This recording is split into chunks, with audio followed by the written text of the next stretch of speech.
Okay, everybody, I finished my Granny Smith square sweater.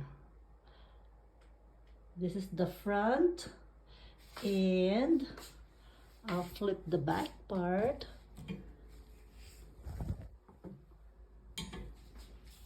This is the back. Yeah, the back part of it. So what do you think? Shall I leave the strings hanging or shall I just cut them? Kasi it looks nicer naman, parang maganda siya.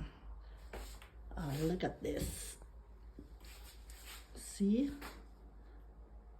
Like that. Parang style, di ba? Okay. Alright. Look at this. Ganyan. So, yeah, I like your opinion before I clean this. Okay. I like your opinion on this matter para maging maganda ang aking project. Okay? Comment below and subscribe. Thanks. Bye-bye.